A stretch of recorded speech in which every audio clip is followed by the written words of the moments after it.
name is Melinda Ralph, and this is my informative speech on mental illness and the benefits of treatment.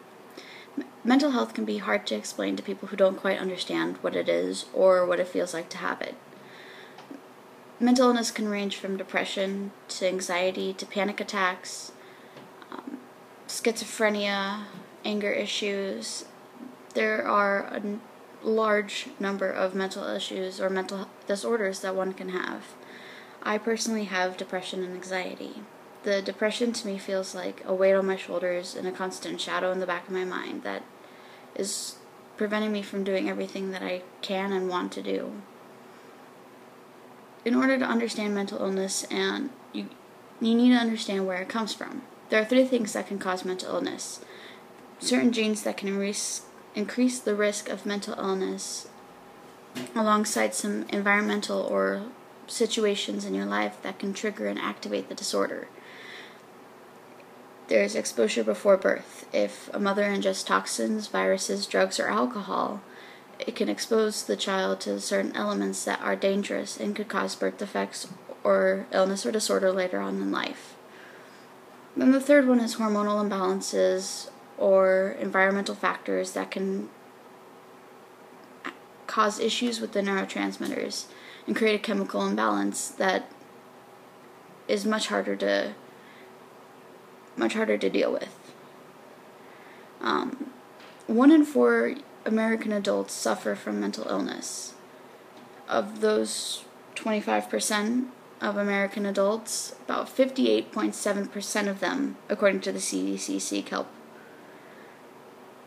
Of those 58%, 74.2% are female and 65% are male. These points of data were collected by NIM, which is National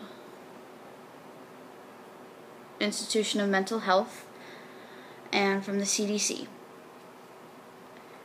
In 2008, 25% of adults with mental illnesses, 13.4% sought treatment.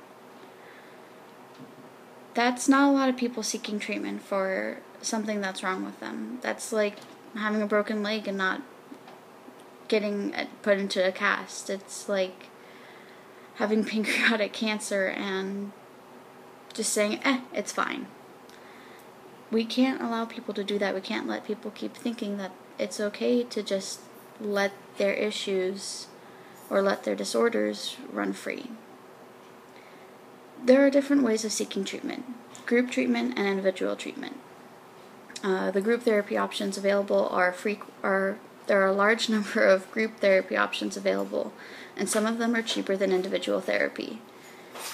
Group therapy provides a community and support system that can accelerate healing and improvement.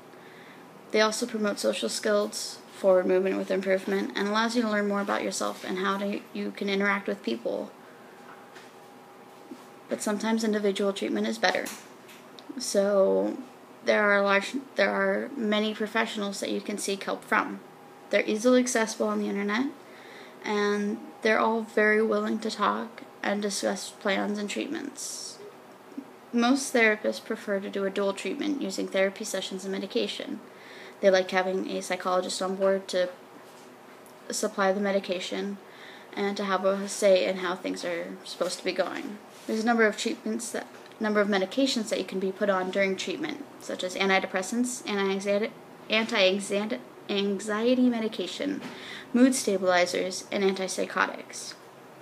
But not all medications work the same way that every other medication works. Some medications work really well, some don't work at all, and some take a really long time to work. It can take up to 3 months for people to see improvement once they start taking medication. When I first started taking medication for my depression, the first medication they put me on actually increased my suicidal tendencies. And it was very scary to be seeking treatment for depression and suicidal thoughts and to have an increase in them on the medication.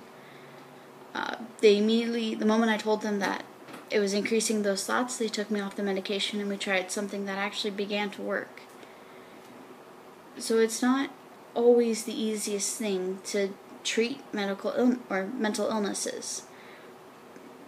It takes time and support and perseverance and a desire to get through the disease and get better. But it's hard to get better when there's so much fear against mental illness, when there's so many people saying that it's not really there, it's not actually a disorder, it's just all in your head. Well, of course it's all in our head. That's the scary part. Mental illness is not something that you can laugh at or you can joke around with. It is a scary disorder. It is a scary illness to have, and we should be showing more support for those who have mental illnesses, mental disorders. We should be letting them know it's okay to seek medical help, because usually they need medical help. Thank you.